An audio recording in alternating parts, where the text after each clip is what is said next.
Aleluia, eu queria conversar com os irmãos a respeito deste capítulo. Nós vamos ler alguns versículos para iniciar nosso momento aqui, mas eu queria ler com os irmãos. Eu vou trabalhar em cima deste capítulo, fruto de uma meditação ontem, e quero compartilhar com os irmãos aquilo que Deus tem trabalhado no meu coração.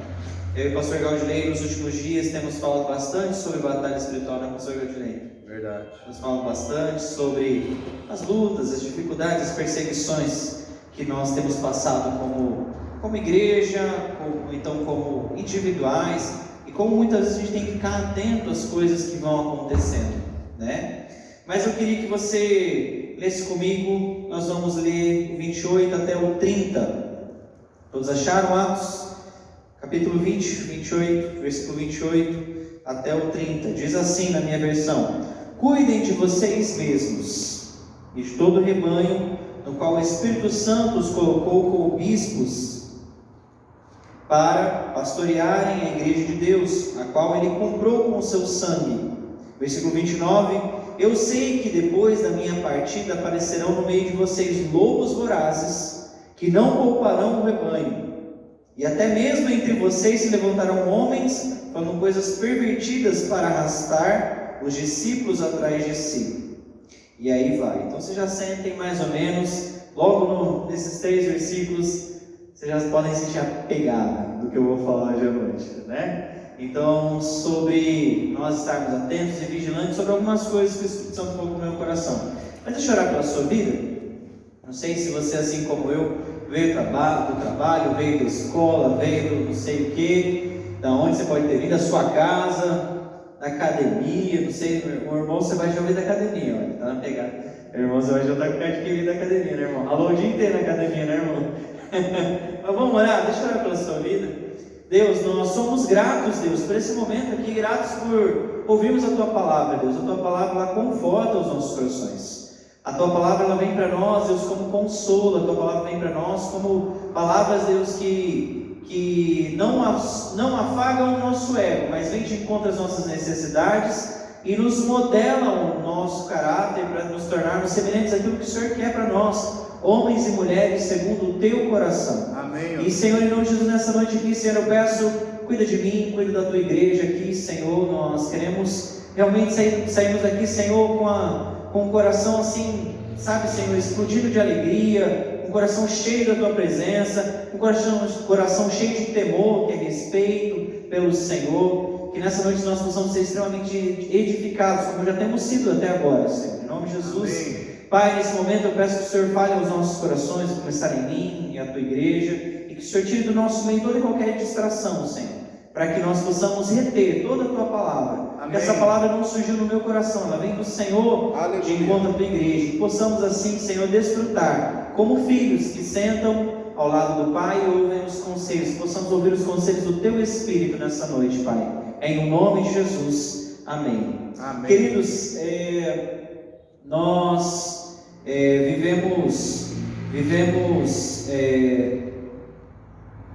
vivemos dias onde as nossas batalhas, na verdade não é que nós vivemos dias, eu acho que isso é do mundo, desde que o mundo é mundo, né?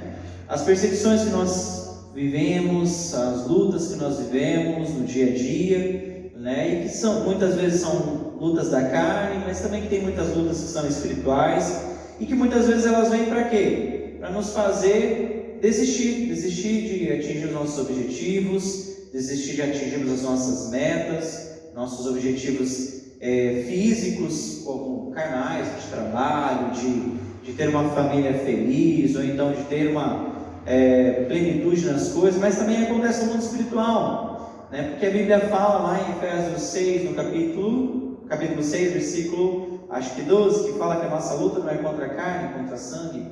10, quase, errei por 2 versículos só, 2 para trás. Então assim, que a nossa luta ela não é contra as coisas que acontecem, mas a nossa luta nós precisamos entender que existe toda uma trama, até mesmo que vem do mundo espiritual, desde que o mundo é mundo. Por quê? Porque quando o homem pecou, ele deu autoridade para Satanás para que Satanás entrasse com destruição sobre o planeta Terra, como um todo. Porque nós envelhecemos, as nossas roupas envelhecem, as frutas estragam, apodrecem, os animais estão... A gente vê aí até um desequilíbrio ecológico, ambiental, aí Europa que o diga, né? Passando pela luta que eles estão passando lá, com aquelas tempestades, com toda aquela desorganização climática. E isso vem por quê? Porque o pecado entra no mundo. Porque o pecado ele é o fruto da desobediência. Porque o pecado ele entra na nossa carne como a podridão dos nossos ossos, que nos faz ficar longe daquele ideal que Deus sonhou para nós. Né? Estávamos, eu e o pastor, conversando esse tempo atrás com uma pessoa, e aí eu falei para ela assim, né, que a beleza não é aquela coisa que a gente busca externa, mas é aquela questão de dentro. E nós até mesmo fomos roubados dos ideais de Deus de beleza, porque nós buscamos, atrás o pastor falou até agora no início do culto, né, sobre a gente ficar buscando algo, né, fingir algo na rede social. Isso tudo é o que? Degradação do ser humano. Porque o que Satanás quer? Fazer com que a imagem e semelhança de Deus, que somos nós, seja deturpada. E aí nós vemos tudo o que acontece, todas as atrocidades que acontecem. Bom, a primeira coisa que eu queria pensar com vocês dentro desse capítulo é que as batalhas que nós vivemos, elas de muitas formas, agora falando num contexto cristão, de igreja, de muitas formas elas nos impedem de pregar o Evangelho. Eu queria que você lesse comigo o versículo 3 do capítulo 20. Você já está no capítulo 20? Paulo fala assim: onde se demorou 3 meses, quando estava para embarcar a Síria, houve uma conspiração por parte dos judeus contra ele. Então decidiu voltar para a Macedônia.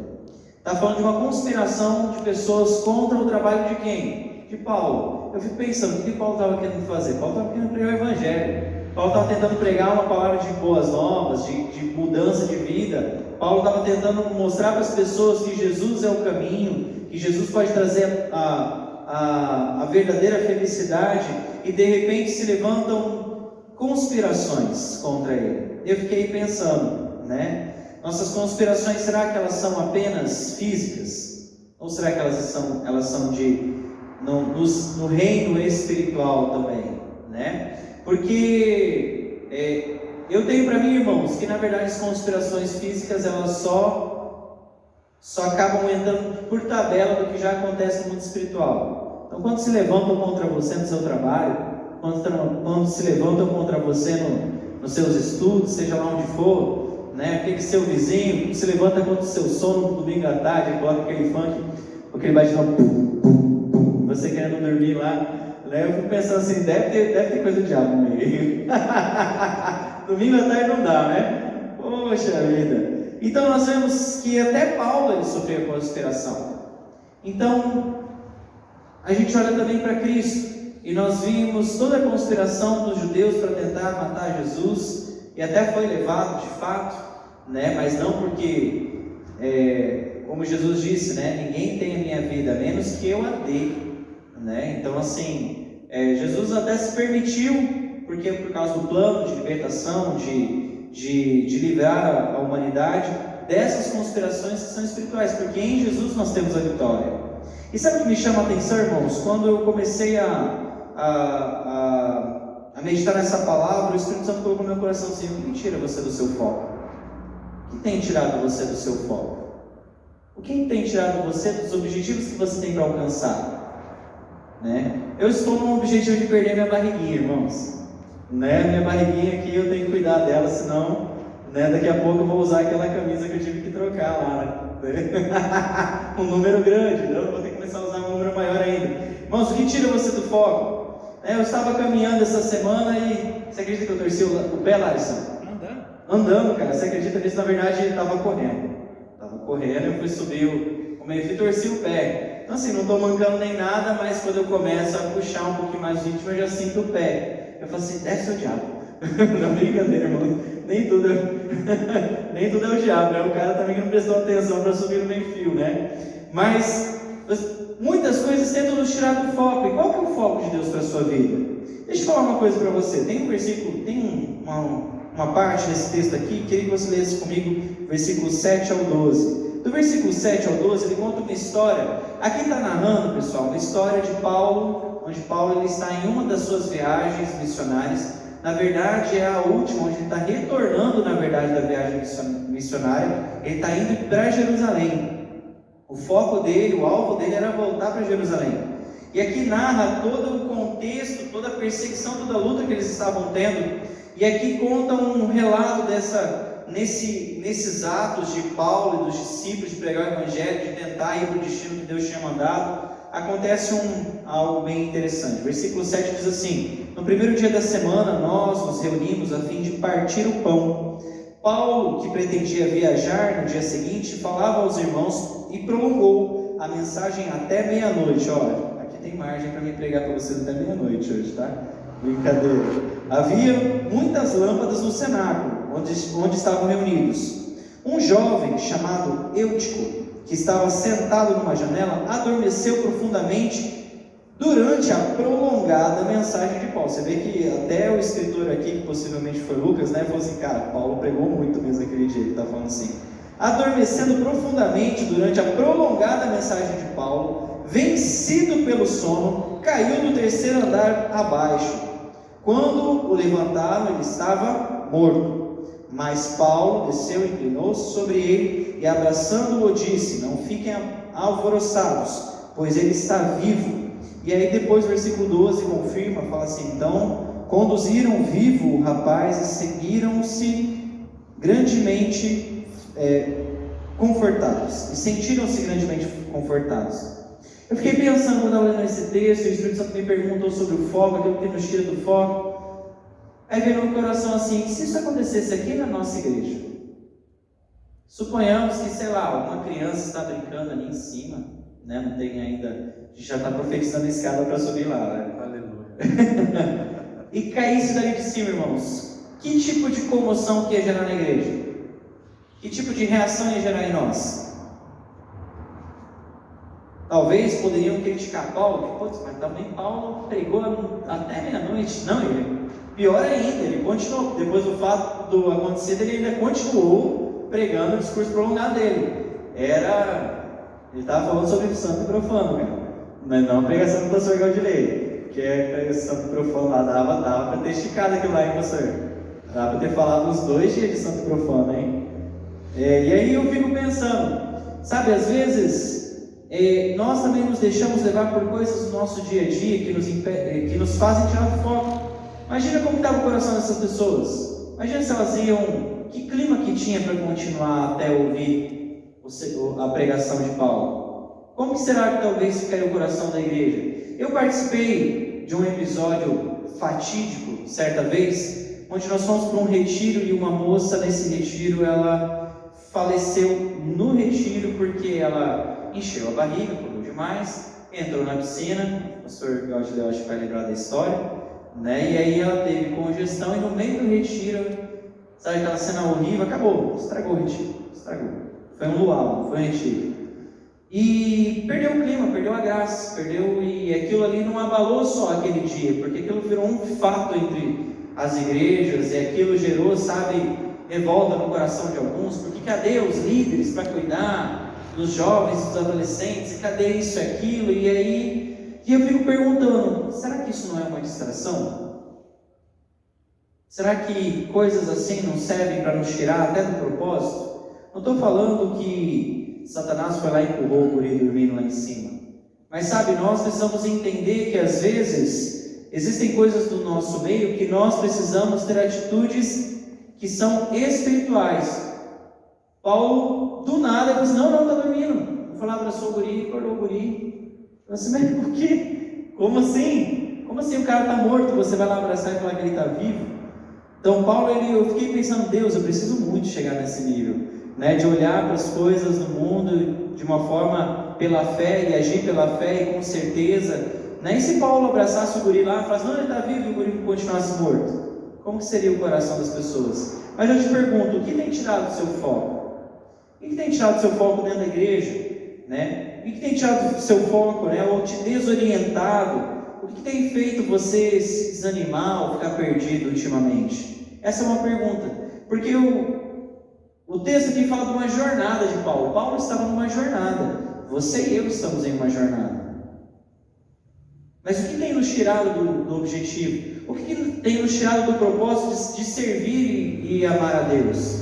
O que tem tirado você, talvez, do propósito de buscar mais intimidade com Deus? De orar mais, de ler mais a Bíblia? O que está te tirando do foco? Então essa é a primeira pergunta para nós pensarmos, né? E eu ainda diria assim, quais são as consequências que isso que tem tirado você do foco tem gerado na sua vida? Entende? Às vezes nós temos um casamento que não está sendo bem sucedido porque nós passamos a negligenciar valores e princípios de Deus, né? Valores pautados na família, na prioridade da família, assim vai. Ou então a gente deixa de ser bem posicionado, bem colocado no nosso trabalho, porque a gente deixa também de seguir uma vida reta e correta, e damos até ouvidos a fofocas ou falatórios, né? Porque, irmãos, você sempre ouviu falar isso, Deus não atua só dentro da igreja, Deus atua em qualquer lugar, né? Deus não é gospel que a gente canta só no meio do louvor ou no momento da palavra, né? Deus, Ele é o nosso amigo, companheiro de caminhada, né? Deus é aquele que nos fortalece, nos ajuda. Só que o que tem tirado a gente do foco? Eu te pergunto, o que tem tirado do seu coração do foco? Das coisas que Deus tem para você? As distrações, né? É interessante quando a gente fala também dessas questões de distrações e conspirações, quando fala que os judeus estavam conspirando contra Paulo, o judaísmo ele não era só uma religião, ele era também a política. Então nós temos aqui uma conspiração que é política e ideológica também. Nem parece que a gente vive nos nossos dias, né? Então assim, o que tem tirado você do foco do que Deus tem para você? Não permita que coisas triviais, acontecimentos do seu dia a dia, as intercorrências, os problemas, não deixe que um pneu furado tire você da sua santidade, não deixe que uma palavra torta de alguém tire a alegria do teu coração, não deixe com que um xingamento faça com que você desacredite de quem você é, porque Deus, Ele tem planos para mim e para você, isso é fato. Eu não preciso aqui dar um de profeta para querer profetizar algo na vida de vocês, porque é a Bíblia fala do que Deus tem planos para nós, e que o ponto mais alto dos planos de Deus para nós é quando nós formos morar com Ele no céu, o dia que a gente deseja. Mas o segundo ponto que eu queria falar com vocês é que para o nosso bom desempenho, né, como cristãos, além de não perder o foco, nós precisamos usar de estratégia. Sabia que para você ser uma pessoa bem sucedida você precisa ter estratégia?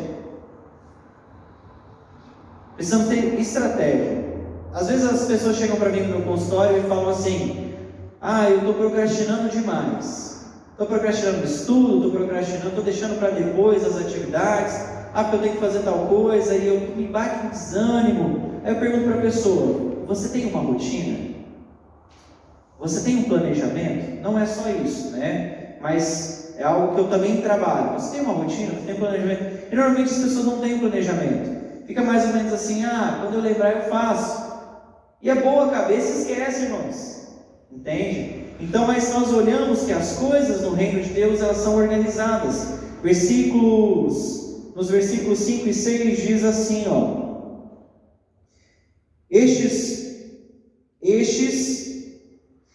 Estes nos precederam e ficaram a nossa espera em Troade. Depois de dos dias dos pães sem fermentos, navegamos para Filipos e em 5 dias nos encontramos com eles em Troade, onde passamos uma semana. Sabe o que eu achei legal? Tinha uma galera que ia na frente de Paulo para preparar o caminho. Cara, o negócio era muito organizado. Não era tipo assim, o Larson e eu falamos assim: vamos visitar.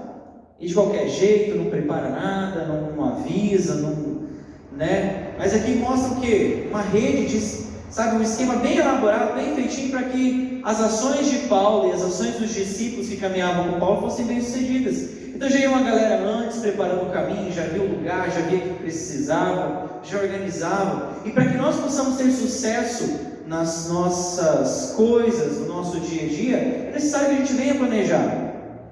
Porque até mesmo dentro da igreja, como que nós vamos ter sucesso nas nossas atividades como igreja, seja nos ministérios que nós temos aqui, ou seja na nossa vida pessoal, se não houver planejamento? Então, primeiro ponto, cuidado com as coisas que tiram você do alvo, dos seus objetivos, você dos propósitos. Segundo, seja uma pessoa organizada. Deus, irmãos, Deus é extremamente organizado. Deus é extremamente cauteloso. Tudo que Ele fez nos mínimos detalhes. E eu vejo que até mesmo, você vai jogar toda a culpa no diabo hoje? Mais ou menos, né? Mas eu vejo que a desorganização não veio de Deus. E se não veio de Deus, veio de quem?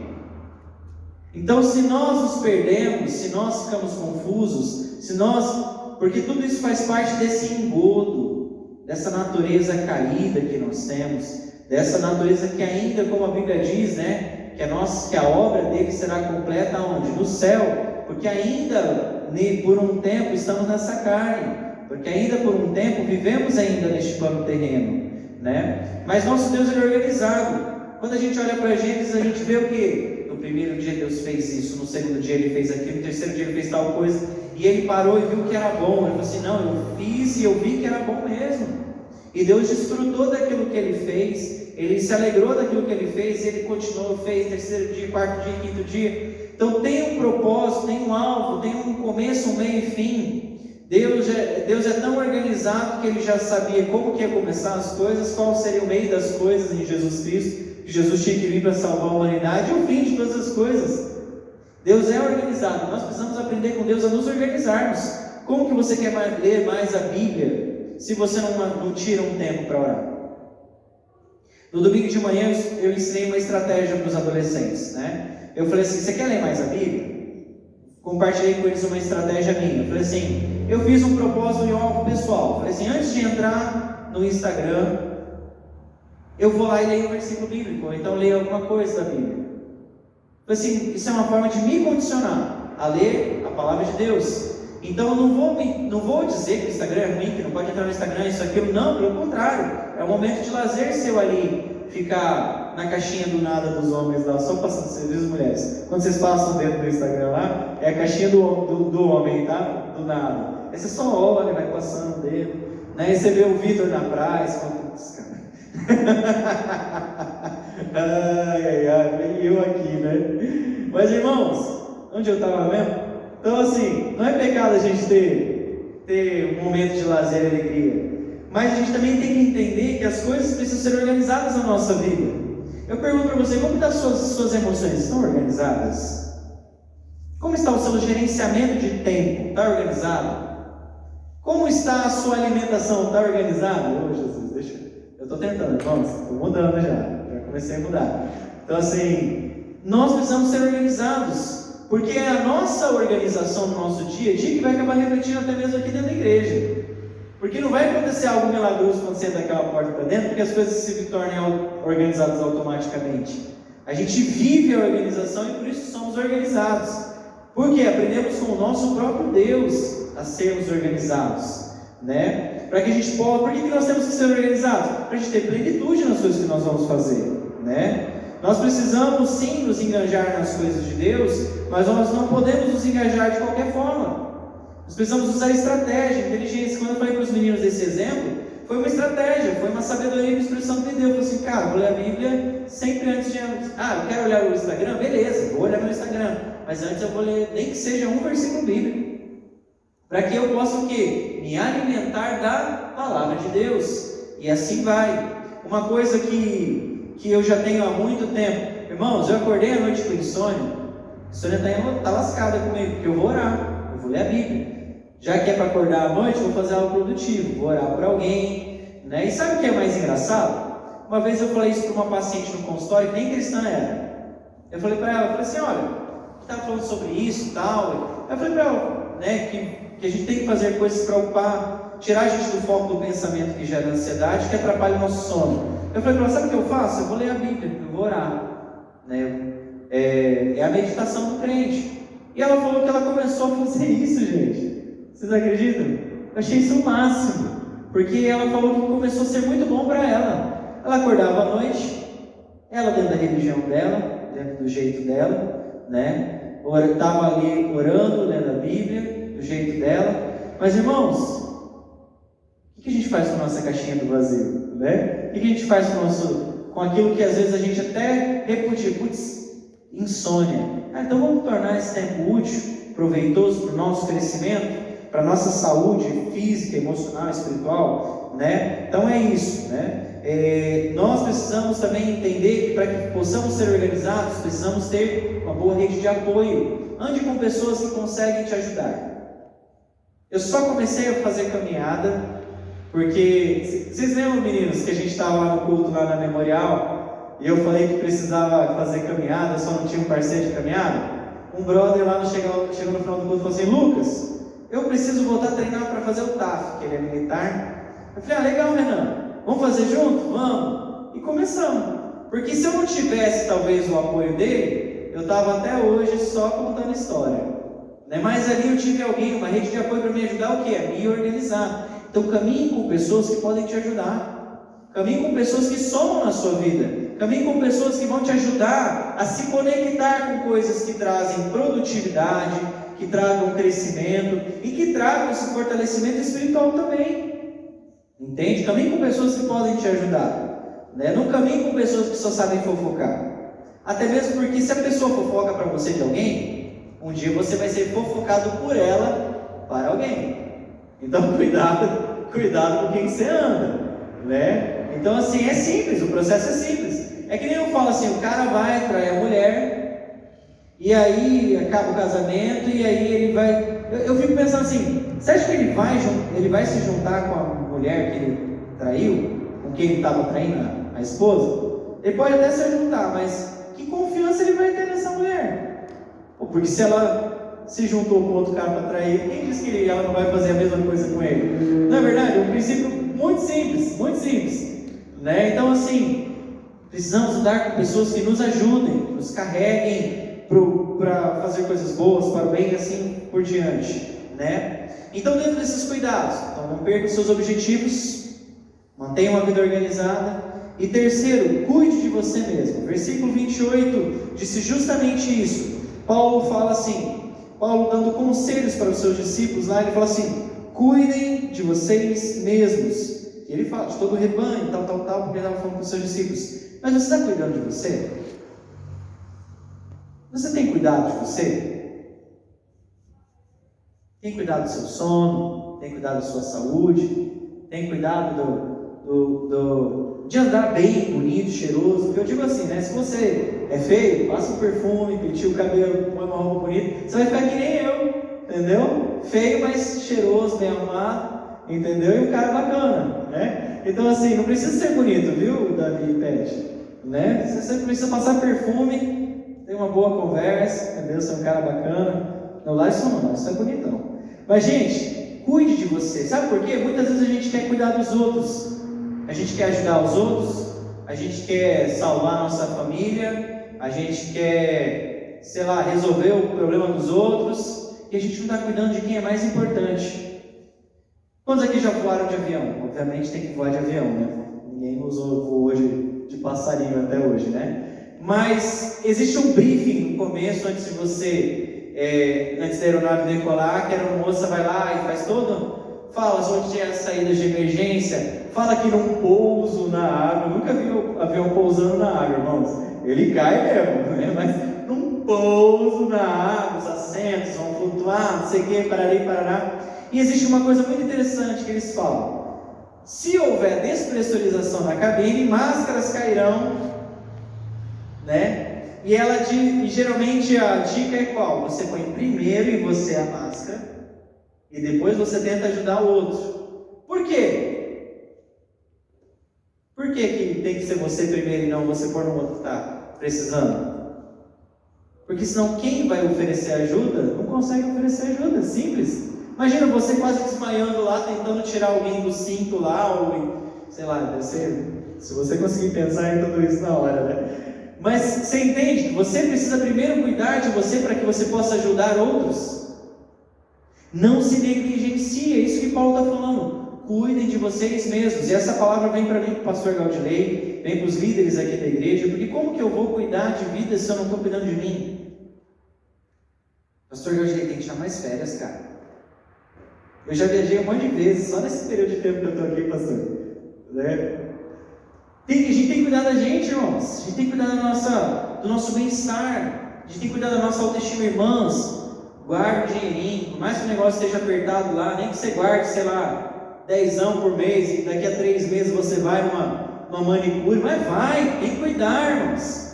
Tem que cuidar. A gente tem que cuidar da nossa autoestima, do nosso bem-estar, né? Por quê? Porque querendo ou não, nosso corpo, até a Bíblia diz que é o que, meninos? O que a gente aprendeu no domingo de manhã? Nosso corpo é o quê? Templo do Espírito Santo.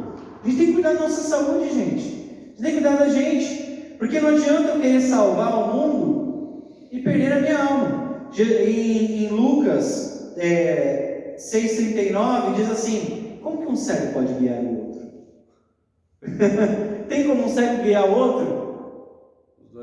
Os dois vão cair no buraco. Entende? Então você precisa se cuidar, para que você possa, depois, em outro momento, ajudar outras pessoas. Mas olha, tenha amor por você, no seu cuidado. Não estou falando de egocentrismo, não estou falando de ser presunçoso, de ser arrogante, não. Estou falando assim, cuida da sua saúde.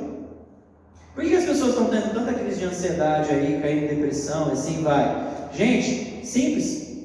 Começa tudo quando a gente começa a se negligenciar. Quando a gente não sabe dizer não para as coisas, quando a gente não sabe dizer espere, quando a gente não sabe organizar a nossa vida emocional, e assim vai. Então cuida de você, cuidem de vocês mesmos. É uma orientação bíblica. Você já parou para pensar nisso? É uma orientação bíblica. Precisamos cuidar de nós. Por quê? Porque Deus só está interessado na nossa alma? Não, irmãos. Deus está interessado em quem você é como um todo. Deus, Ele quer que você fique bonitão e cheirosão, bonitona e cheirosona.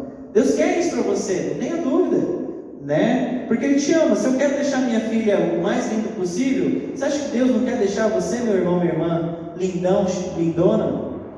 Ele quer que seja assim também, né? Então, não se negligencie, né? E outra coisa, as batalhas que são na mente, né? Elas também são no corpo, e as que são no corpo também são no espírito, e assim vai. Então, quando você fala não se negligencie, né? Ou então cuidem de vocês mesmos, como é que está aí os ataques de Satanás na sua vida? Como é que está aí? Está furando pneu demais no seu carro? Como é que é? Você está tendo muito problema dentro da sua família, de saúde? Sabe, isso são indícios. Cuida de você mesmo.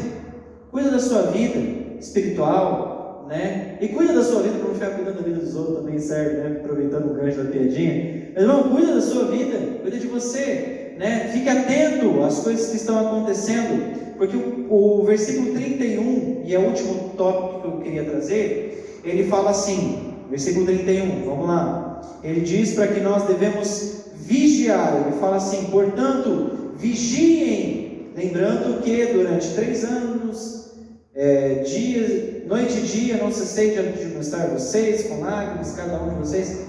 Outro conselho: vigiem. O que é vigiar? Tem 2 sentidos da palavra vigiar. Primeiro é ficar acordado, e segundo, ficar atento. Estejam atentos, estejam cuidando das coisas, né?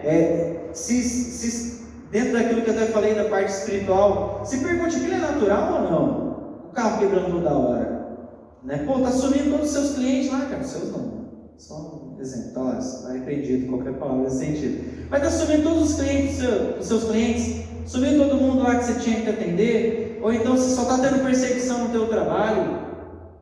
Entenda, Satanás vai tentar te atacar de algum jeito, né? De alguma forma. Então fique atento, se apegue nas coisas de Deus, tenha discernimento, né? Vigia, né? Lembra? Vigia, irmão, né? Vigia, né? Fique atento para que o inimigo não tire de você, né? O privilégio de crescer, né? Em Deus e atingir a plenitude de que Deus tem para nós. Irmãos, eu não acredito que nós vamos desfrutar das bênçãos de Deus só no céu. Eu acredito que Deus nos permite aqui também. Deus nos permite ter amigos, Deus nos permite ter família, Deus nos permite viajar para a praia, né? Então, assim, Vitor que sabe disso, né? Deus permite, irmãos, né? Agora, sim, esteja atento, né? Para que você possa desfrutar da plenitude de Deus. Então, para finalizar, irmãos, primeiro de tudo, né? Assim, concluindo, né? Você tem que lembrar que você é precioso, você é preciosa para Deus. Eu quero que você saia dessa noite aqui lembrando disso, que você é precioso, né, para Deus, e que Ele quer você envolvida na sua obra, porque Deus, Ele criou família, Deus instituiu família, e família anda junto, né? Família vai lá, quando faltou lá alguma coisa, faltou lá um feijão, um arroz, a gente vai almoçar onde? Na casa da mãe, né? A gente vai na casa dos parentes, né? A gente dá aqueles perdidos assim, bem na hora do almoço para almoçar, isso é coisa de família, né? Deus quer que você caminhe junto com Ele, Deus quer que você esteja envolvido nas obras dEle, que a nossa vida, o nosso respirar seja constante nas coisas de Deus. Segunda coisa, né? Segunda conclusão que nós podemos tirar, né? Não tema os opositores, né? Quem pode ler para mim Salmos 91, do versículo 5 ao 7? Isso é forte. Vou pedir para o Davi, bonitão lá no fundo. Tá cheiroso, Davi? Bonito não é, mas tá cheiroso? Tá? Salmos 91, Davi.